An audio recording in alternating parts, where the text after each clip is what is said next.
Welcome to the Fitness and Lifestyle Podcast. I'm your host, Danny Kennedy, and I'm here to help you become the very best version of yourself.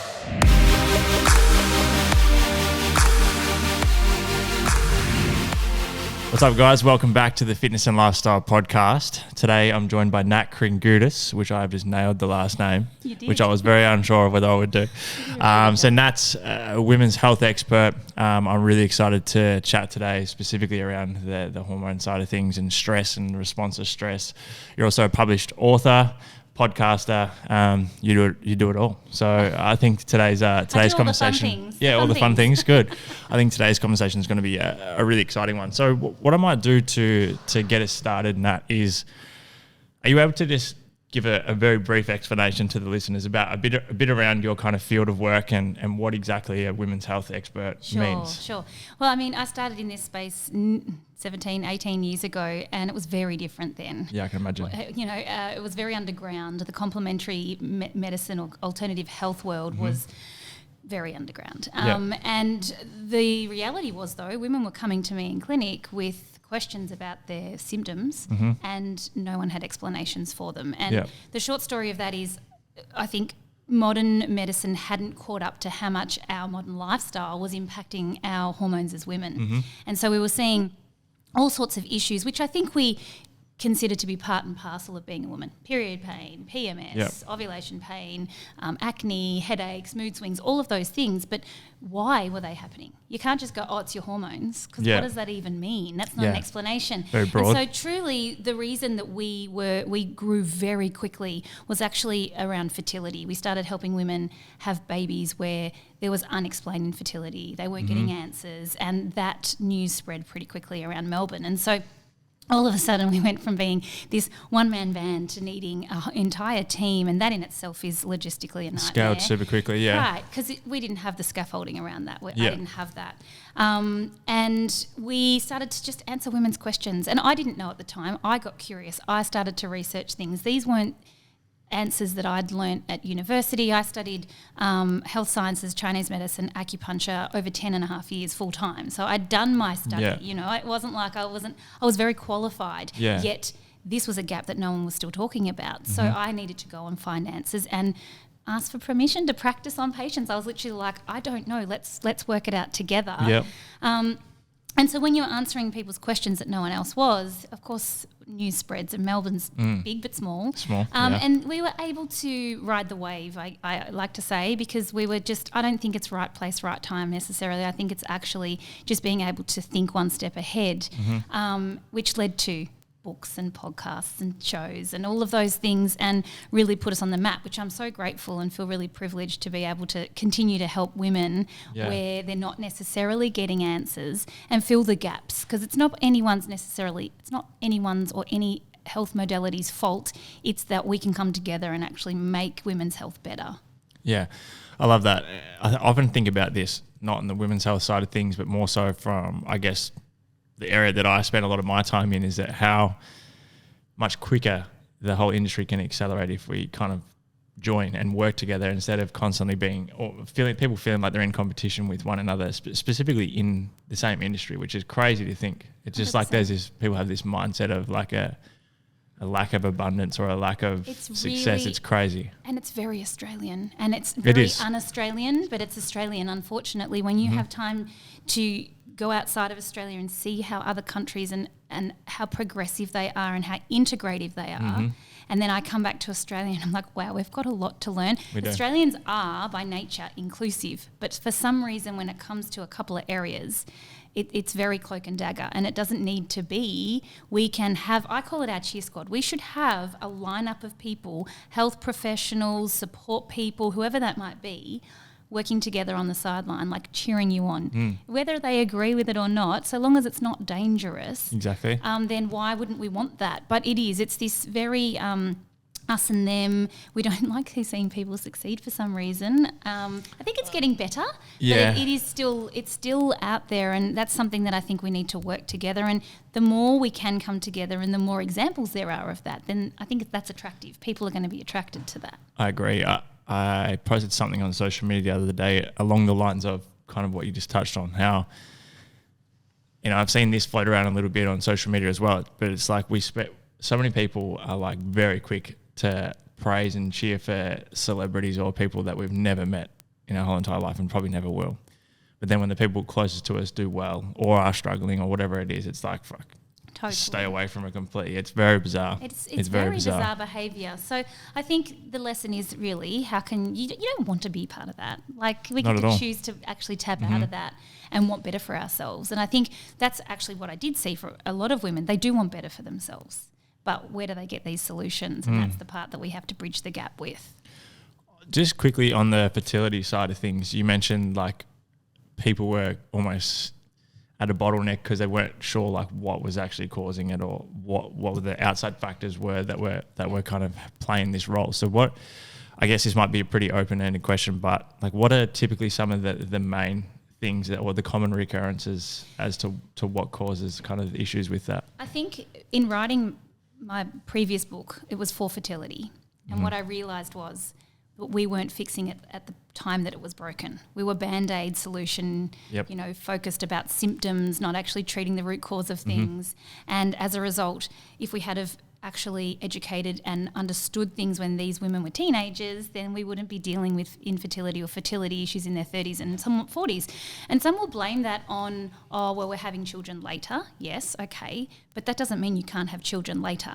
So there's a gap there as well. There was something else that was missing. So really, again, it comes back to modern lifestyle. It's not that we can't have our cake and eat it too. We can. We just need to learn how to prioritise things. Yep. But women have been conditioned, I feel. Well, women, we're living like we're tiny men, and we're not. At the end of the day, women are not men, and yet we are trying to slot in as if we are. And if we can actually tap into the ebbs and flows of our own feminine energy, we get to tap into something else, another parallel universe that actually works in our favour. So I think just quickly, sorry to cut you off. When you say women are living like, what was it, small little tiny men, yeah. What do you mean by that? Just so I can get a better understanding. Women are cyclic, right? So if we are cycling naturally, we have a 28-day menstrual cycle, and that means that we are hormonally different every single day of that cycle. So what we wanted yesterday and what we need tomorrow could be worlds apart depending on where you are in your cycle. So to think that, over each day of the cycle, hormones build and then they come back down again, or they might do that in the opposite order. Men don't have that. Men have a 24-hour circadian rhythm that they work with. Yes, okay, they are influenced by the environment, which would be a lunar cycle, and that can definitely influence how we feel. I think anyone can, talk to the fact that around the full moon we can all feel a bit crazy. Yep. Whereas women can feel like that at other times of the cycle based on where they are. Men don't have that challenge. They literally have a 24-hour cycle. They basically eat, sleep, work, repeat. So it's more steady. Correct. Yeah. It is more steady, and it can be influenced, like I said, by other things. Yep. Whereas for women, we have hormones to consider that are on any given day at any given place. And so if we understand this, we can work it to our advantage. And respond better to it, correct. I guess. Yeah. So I know, for example, if I don't actually take time out and go gently for a few days of my cycle, typically when I have my period and I'm menstruating, then I can actually, that can actually either do terrible things for my cycle, or if I actually stop, rest, recover, recuperate, set myself up for the best month ever, knowing that. But also, I know that if I can time things around ovulation, I get a testosterone boost, my estrogen is at its highest, my progesterone's about to kick in, I should feel pretty damn good at that point in time. Yep. So knowing this, I can plan around that. Now, it doesn't mean I can't do those other things on other days. Yeah. But if I know this about myself, you just know the optimal timing of it. So say I needed to bring it today, but I'm, first couple of days of my menstrual cycle, the smartest thing to do if I want to perform is to not have anything else that I have to do on that day. Okay. Knowing that I really should be taking it more gently. Yep. Whereas if I was at that peak fertile phase of my cycle, ovulation, I could probably do 7 podcasts and I would nail every single one of them. Okay. I'm a different phase of my cycle. So just understanding how your body responds at times. Yeah. Correct. And men don't need to worry about that. Yeah, not as much. I think what you need to worry about is have you eaten well? Have you slept well? Hydration and correct. Stuff, yeah. What are you doing for recovery if you are, if you are committed to training? All of those things definitely play a part in how you feel. But generally, women and men are worlds apart when it comes to that. So when I'm talking about women being tiny men, that's what I'm referring to. And if we can live according to that, we can really tap into something that's pretty special. 100%. That's super interesting. With the just changing direction a little bit with the stress side of things. I had a podcast this morning, and the whole episode was based around this and the physiological response to it. But from a hormonal standpoint, particularly in females, I guess what are the things that maybe some of the girls that are listening at the moment maybe not aware of, but how detrimental stress and high cortisol levels, and especially from outside factors, like what it's actually doing to their body and even their mind. I mean, particularly with moods and whatnot as well. Yeah, totally. Like circling back to what we spoke about when we first started talking, stress is the modern epidemic, I think, when it comes to what's impacting our fertility, what's impacting our hormones, our ability to actually have balanced hormones. Stress isn't something that we compartmentalize everything into, and so does your body, into stress. But stress is how well your liver's functioning, how well is your gut detoxifying or metabolizing your hormones, I should say. Liver, how well is your liver detoxifying your hormones? What is your thyroid doing? Have you moved your bowels today? Yep. What's the environment like that you're in? Are you exposing yourself to chemicals? Do you wake up in the morning and look in the mirror and go, man, you look like crap? Like, truly. So that's just stress coming at you 24/7.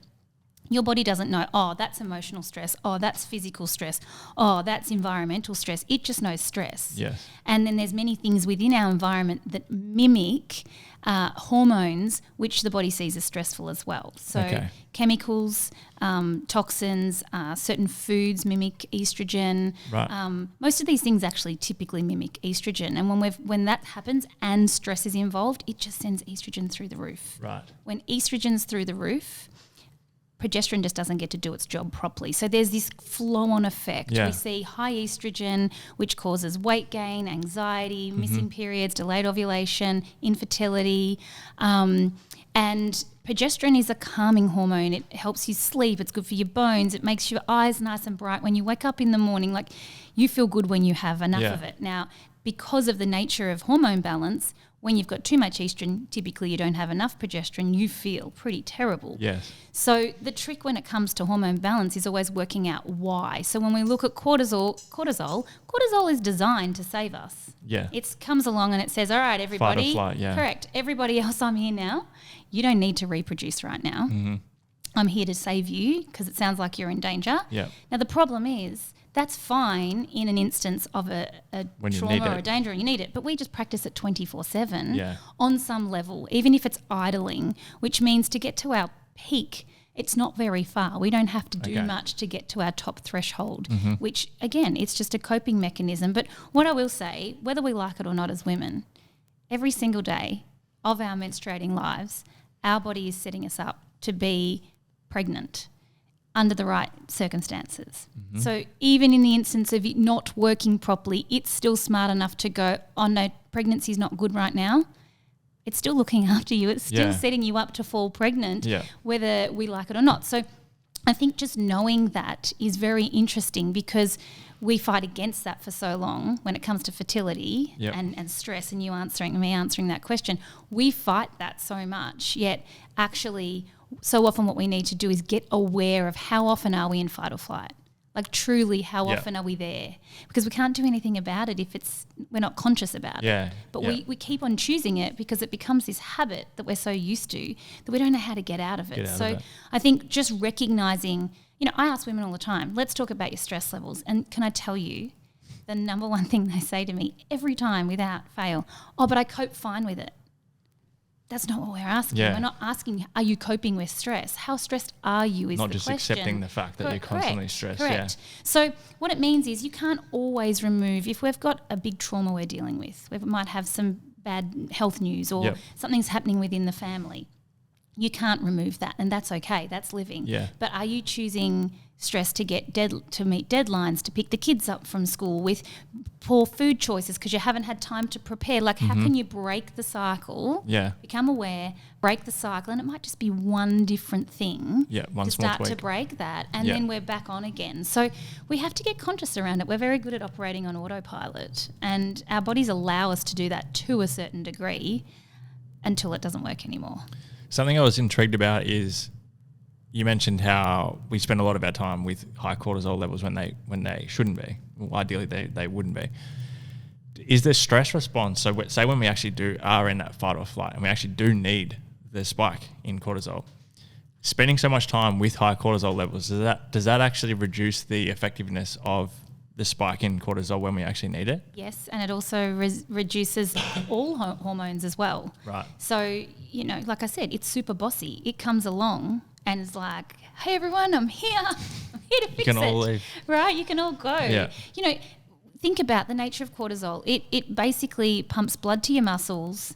It takes everything away from your sort of internal, your organs. So that means let's take your digestion offline. Let's take your liver offline. Let's definitely take your sex hormones offline and your reproductive organs offline, because you do not need them right now. Yeah. So the nature of that is, everything gets shut down, but eventually cortisol won't even be able to do that anymore, because eventually you'll tip your adrenals over and nothing will work. And this is at that point of complete exhaustion.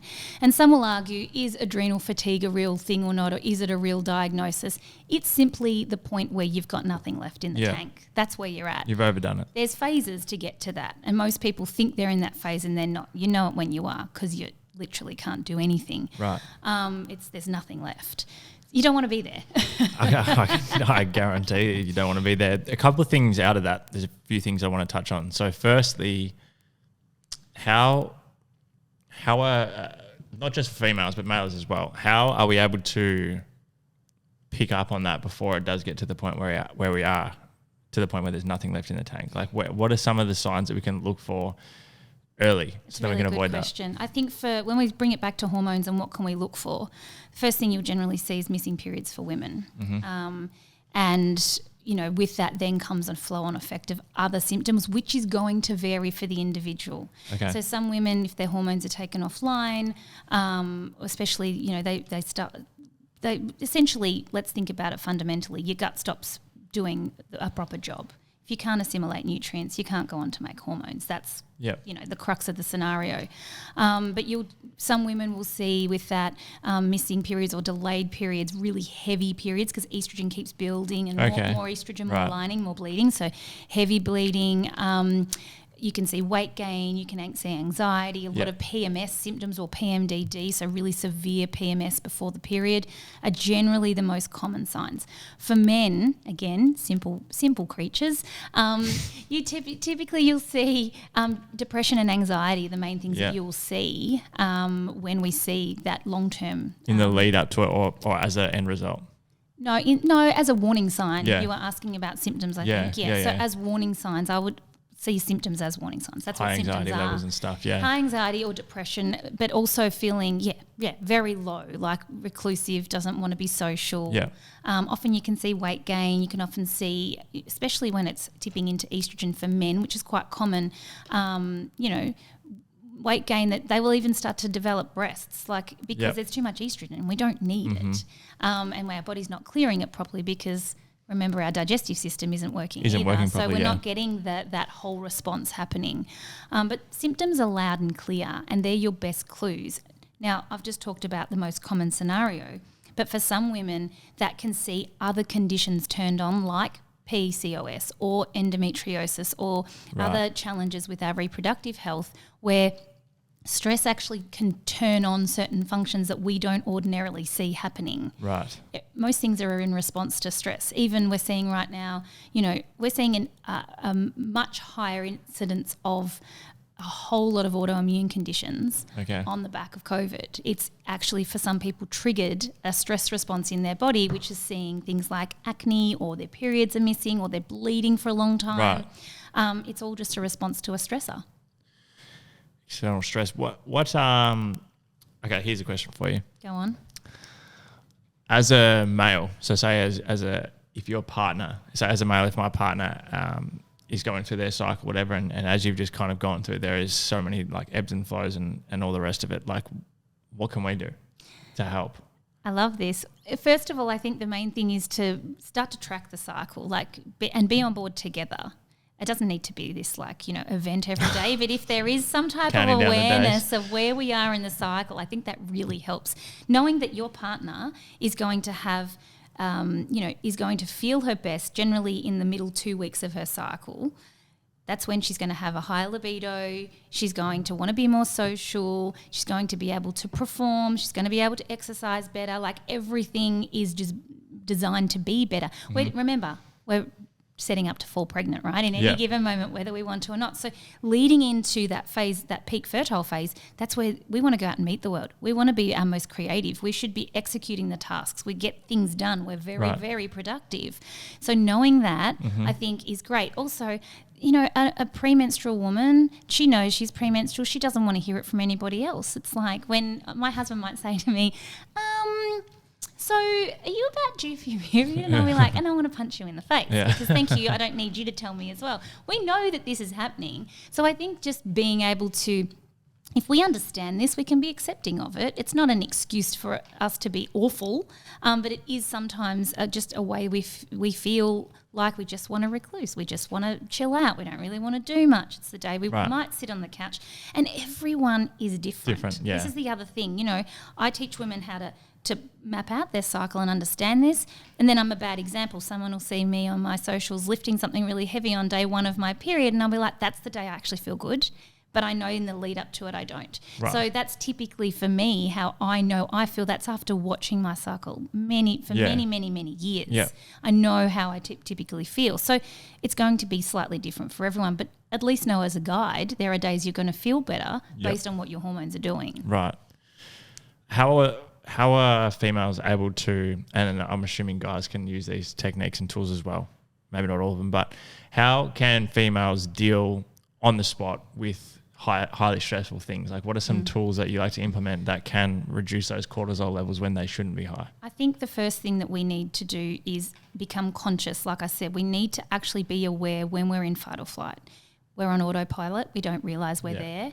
And so I say to patients, here's the one thing I want you to do. When you leave here, I want you to actually be conscious if you can. So now I'm making you aware, right? First and foremost. So now you are aware. So now you think to do this as well.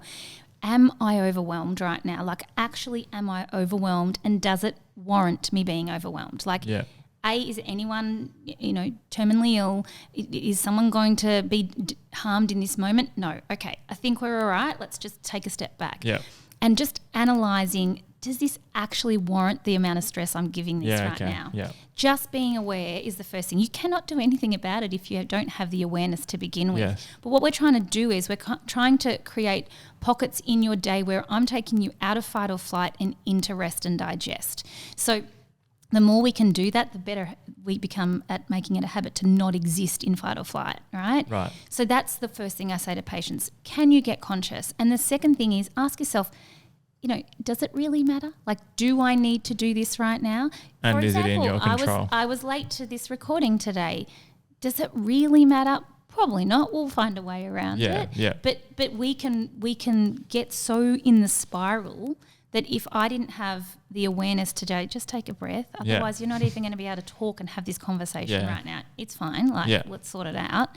And more of that, I think, is really important. But like I said, stress is the modern day issue, and it really is impacting hormones on every level. So if we don't start with stress, we can take all the supplements on the planet. We can get our nutrition dialed in. We can sleep well. I think people generally accept this. This is something we have to do, right? Mm-hmm. Yeah. But the elephant in the room is always stress and emotional trauma, really, that I'm having to deal with. And helping women and men, but women believe that they can do it. That's the other thing. Everybody's just conditioned to now, no, can't do that. The other one thing I'd say that's really simple to get us out of fight or flight, and I get people to do it before they eat, is just 5 deep breaths. Right. 5 diaphragmic breaths. Let's take you out of fight or flight. Let's get you into rest and digest. You cannot rest and digest up here anyway when we're in fight or flight. So look, doing it before eating, yeah, okay, that's getting you ready to eat. But if I get people to do it before eating, it means I know that they've at least hit that a couple of times a day. Yeah. So it's also about just making it happen more than so much the actual timing of it, just to get them to do that. And that's two really simple things that you can actually do to break the cycle. 100%. With the breathing side of things, is there anything specific, like a certain time for inhale and exhale, or is it just kind of just deep breaths? I try and keep things pretty simple for patients. Here's the thing. There are so many things you can do. There are so many things you can do. But when you're in overwhelm, you don't want to hear about the detail, right? You don't. You're just like, okay, breathe. Great. I'm going with that. So I tend to go, okay, if you're going to take 5 deep diaphragmatic breaths, and make sure they're from your diaphragm. Breathe in for 5 and out for 5. Let's keep this really simple. You're going to do 5 of them. You're going to breathe in for 5. You're going to breathe out for 5. And then you're going to check in with yourself. And am I ready to sit here and eat, or do I need to do that one more time?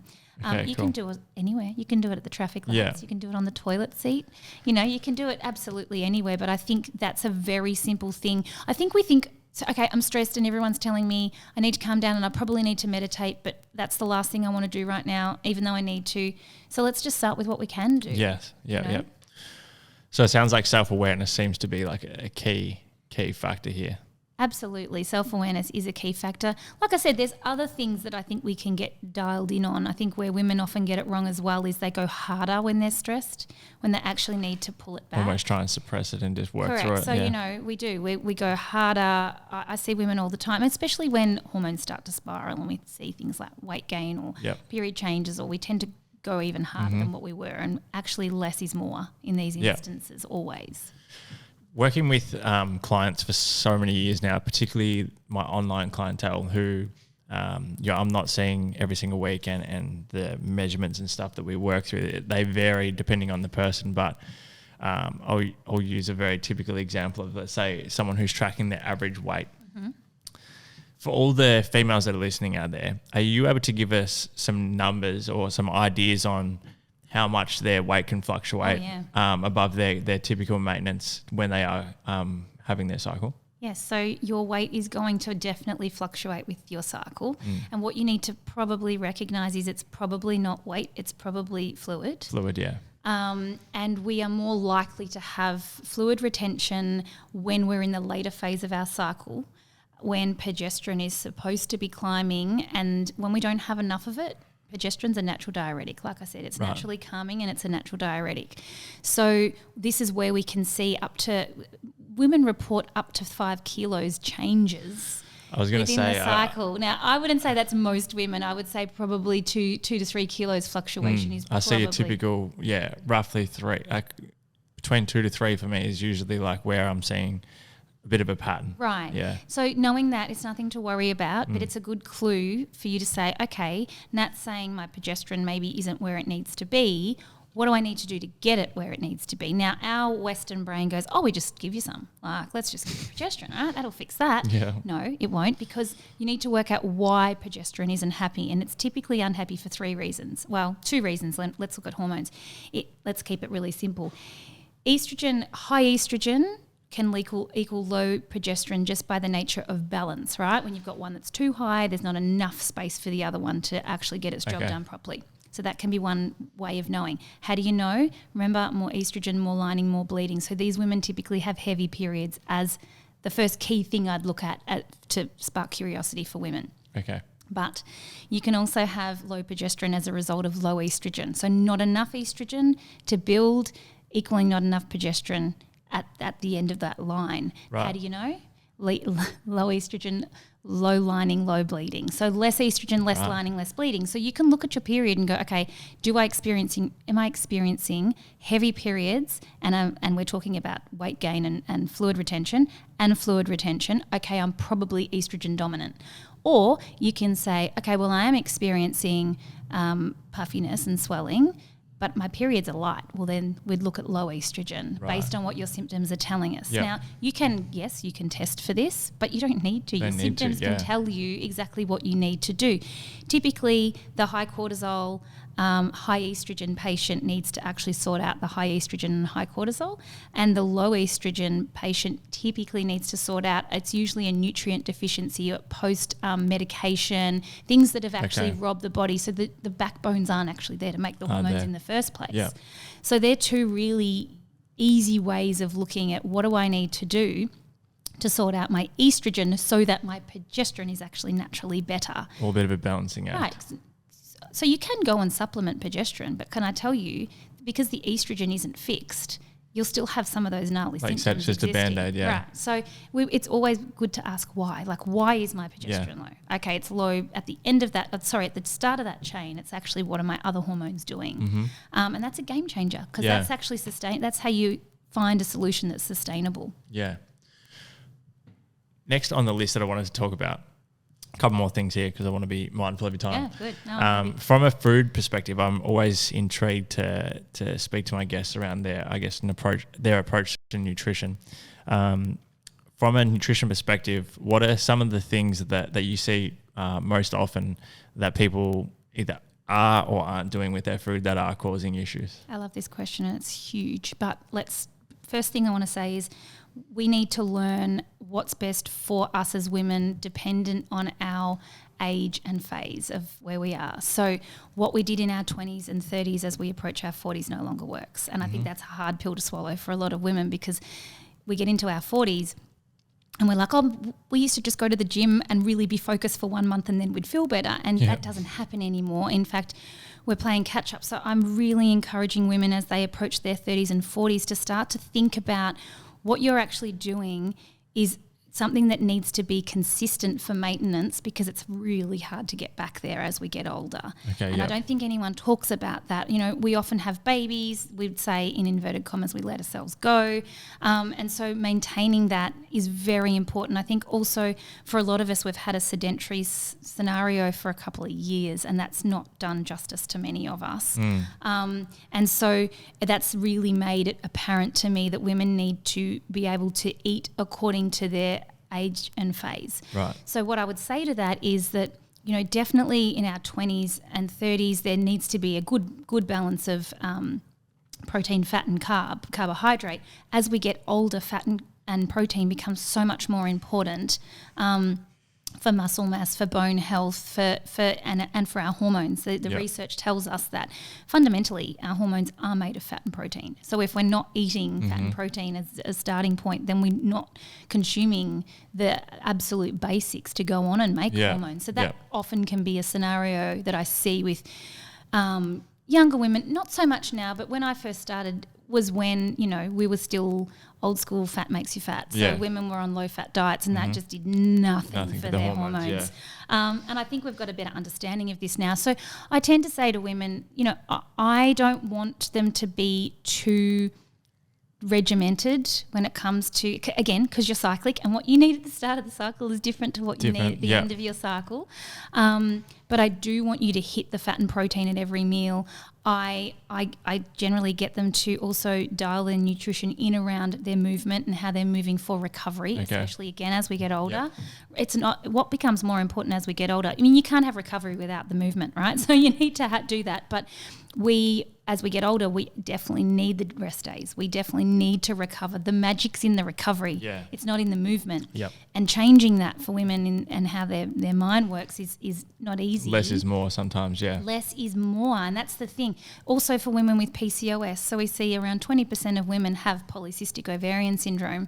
And again, one of the key symptoms with that is weight gain. So what do? We eat less, we exercise more. That is the worst thing someone with PCOS can It's accelerating do, right? it, It's making it worse. So helping these women understand how to move for their bodies and how to eat for their bodies is very important. So they're the two things again. I get them to hit the fat and protein, and I get them to eat their starchy carbohydrate for recovery, and that's really the only time they need it. Otherwise, they end up adding to the insulin resistance that exists with PCOS and with a lot of other hormone issues, and fueling the problem. But it's about having the little bits of information to piece that together. The challenge is different for everybody.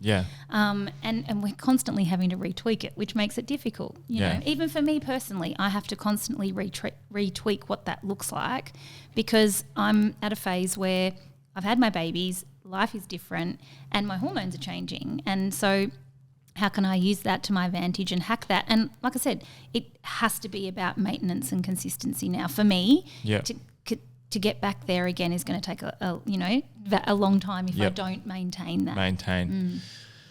For a female who is,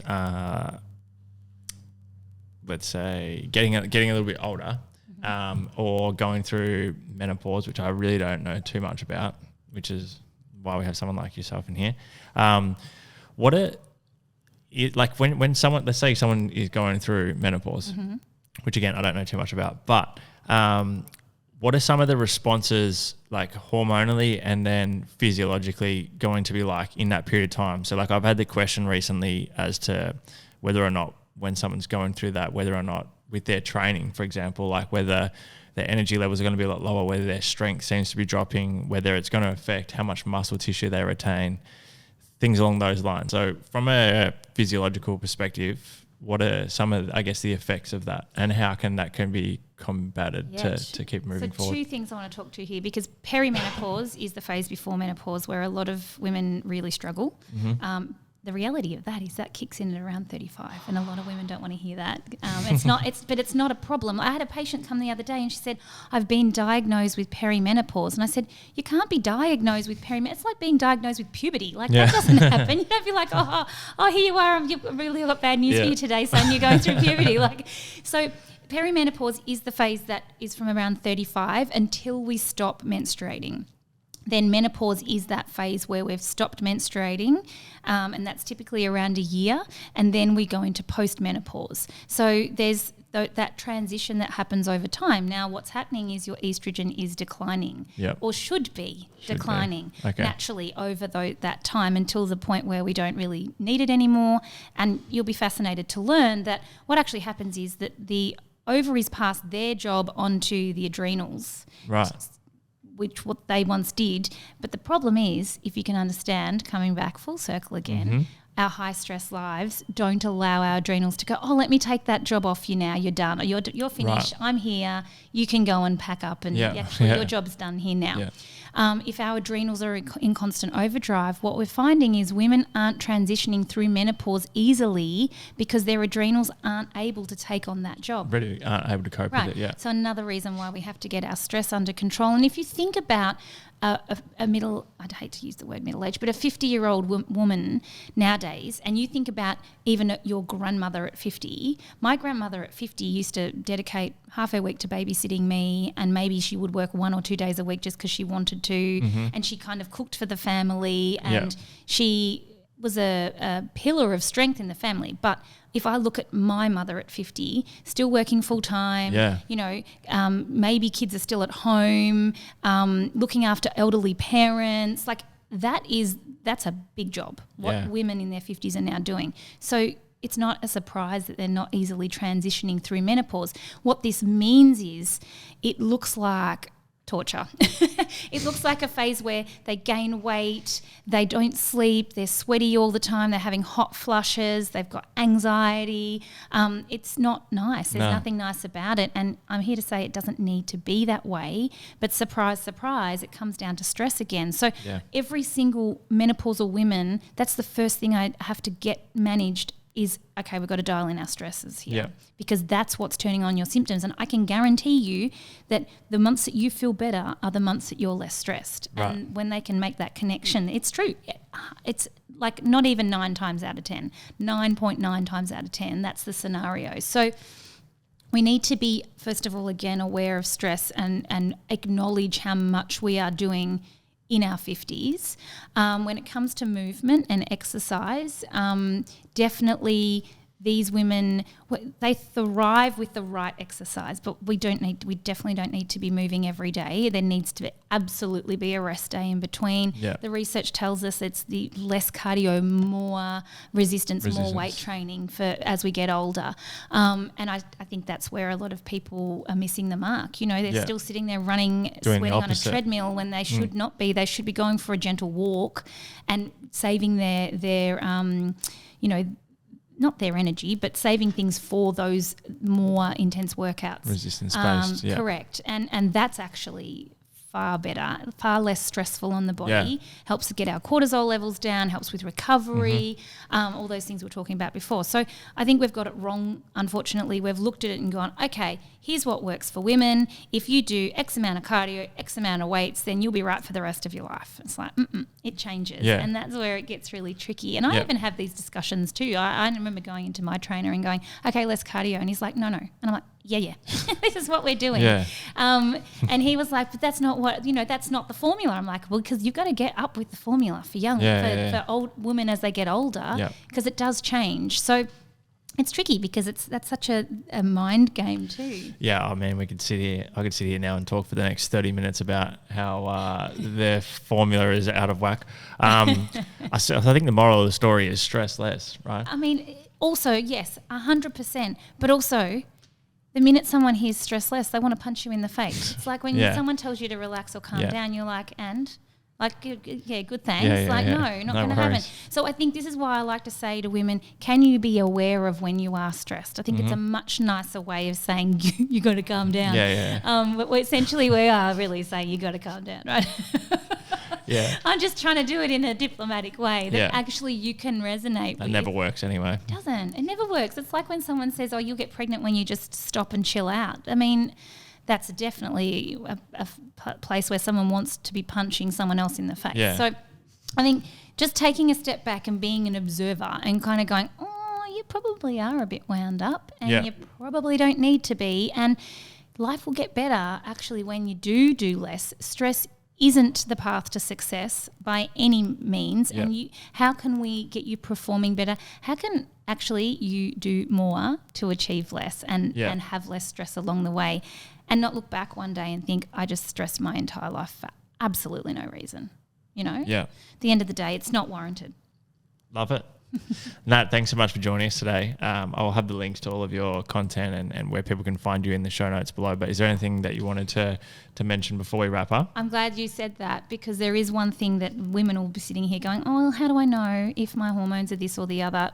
You'll put in a link to a hormone worksheet that you can go and do, and it'll help profile your symptoms to work out what your likely imbalance is, and then that will help you to be curious about what to do next. Take the next steps. Correct, because I think we've pretty much been pretty clear that there isn't a one way to do this. It's about working out what your body is telling you. But once you've got those clues, you can then use that to become more curious as to what you can do next for better hormone health. Fantastic. Well, thanks again for joining us today. Really appreciate your time, and I think a lot of people would have taken a heap of value away from that chat. So thank you very much. Awesome. Thank you for having me. Pleasure. And for everybody who has tuned in to this episode, we'd love for you to take a screenshot of this one, post it up on Instagram story, tag myself, tag Nat. Make sure you check out our content if you've enjoyed today, and we look forward to chatting to you in the next episode.